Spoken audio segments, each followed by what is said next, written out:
சிந்தித்து ரசிக்க 50 ஐக்கூ கவிதைகள். பனி நிறைந்த கண்ணாடியில் கண் வரைந்தேன், வடிந்தது கண்ணீர். நம்மைப் போலவே நடித்து காட்டுகிறது நம்முடைய நிழல். அந்த மயானத்திற்கு உயிர் தந்தது ஒரு பிணம். பலூன் விற்கும் சிறுமிக்கும் அதை வாங்கும் வயதுதான்.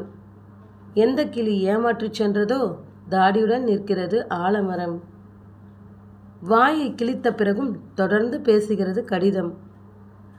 லாரி நிறைய மரம், இரையுடன் கூட்டை தேடும் தாய்க்குருவி. காற்றுக்கு சலிப்பதே இல்லை, ஒரே புத்தகத்தை 1000 முறை புரட்டுகிறது. இலையின் நடனம், அதே காற்று, இலையின் மரணம். சரிந்த மேம்பாலம் இடுபாடுகளுக்கு இடையில் சிக்கியது ஊழல். மணல் விற்கும் திருடனுக்கும் தேவைப்படுகிறது அவன் அஸ்தியை கரைக்க ஒரு ஆறு. பெருங்கடலை அசைத்து கொண்டிருக்கிறது ஒரு மீன் குஞ்சுவின் சிறு துடுப்பு. காக்கை கூட்டில் காத்திருக்கும் இசை, குயில் முட்டை. ஊதாங்குழல் இசைக்கிறாள் அம்மா, நடனமாடுகிறது நெருப்பு. வறுமையால் படிப்பை நிறுத்திவிட்டனர் எதிர் வீட்டு லக்ஷ்மியும் சரஸ்வதியும். குடிசை வீட்டின் குபேர மூலையின் சுவற்றில் கடன் கணக்கு. யானைக்கு இனித்தது போலவே எறும்புக்கும் இனித்தது கரும்புகள்.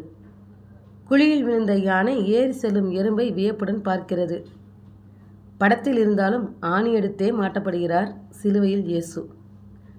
விழுந்த பிறகும் பறந்து பார்க்கிறது பறவையின் இறகு. புகைப்படக்காரரை அசையாமல் நிற்க வைக்கிறது மலையருவி.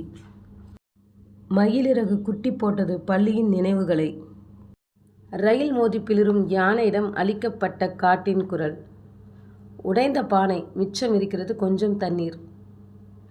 விரல் நுனியில் இருந்து நழுவிட்ட சிறுமியை தேடி அலைகிறது பலூன். தான் இருந்த குளத்தின் முழு பரப்பையும் பார்க்கிறது கொக்கோடு பறக்கும் மீன். பழக்க தோஷத்தில் 4 காப்பி என்றார்கள் 3 முதியவர்கள். ரேஷன் கடைக்காரனுக்கு குழந்தை பிறந்தது எடை குறைவாய். நீ 5 முக விளக்கை ஏந்தி வருகையில் 7 சுடர். கொஞ்சம் குழம்பித்தான் போயிருக்கும் பறவை முதல் விமானம் பார்த்து.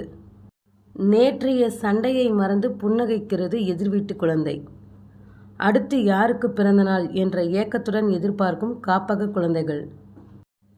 அரவணைப்பில் தீபம், வீசி எறியப்படுகிறது அணைந்த குச்சி. ஒப்பு கொடுப்பவர்களே கழியேற்றப்படுகிறார்கள் அன்பின் உலகில் எப்போதும். அம்மாவின் சலவை சத்தத்திற்கு மெட்டு போடுகிறது அந்த குயில். தீபம் ஏற்றிய பின் தீக்குச்சியை எறிந்தேன், எங்கே நன்றி உணர்வு? பூக்களை தொடாதீர் எனும் பலகையை கடந்து அனைத்து பூக்களையும் தழுவிச் சென்றது அந்த அடங்காத காற்று. மழை இல்லா நேரங்களில் பனித்துளியும் புல்வெளியின் பசி போக்குதே. உணர்வுகளுக்கும் உணர்ச்சிகளுக்கும் பிறந்தது எழுத்து. 1000 முகமுடிகளை அடுக்கிக் கொள்கிறான் மனிதன், தன் நிஜ முகத்தை தொலைத்து விடுவோமோ என்ற அச்சம் கூட இல்லாமல். தேநீர் குடிக்கும் போதெல்லாம் ஞாபகத்துக்கு வந்து விடுகிறார்கள் தேநீர் என்று பிழையாக எழுதுகிறவர்கள்.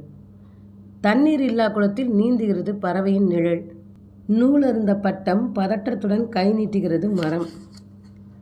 ஏரியில் கட்டிய வீட்டில் வாழ்கிறது வாஸ்து மீன். இத்தனை பெரிய ரயிலில் குழந்தை இருக்கும் பெட்டி மட்டுமே விழித்திருக்கிறது. தறி நெய்யும் ஓசையில் தெரிந்து விடுகிறது அம்மாவின் மனநிலை.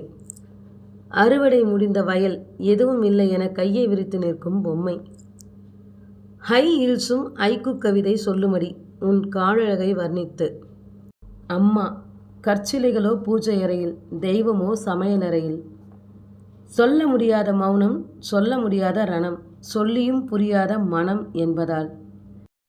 இந்த சிந்தித்து ரசித்த 50 ஹைக்கூ கவிதைகளில் உங்களுக்கு பிடித்த கவிதையை கமெண்ட் பாக்ஸில் கமெண்ட் பண்ணுங்கள். நன்றி.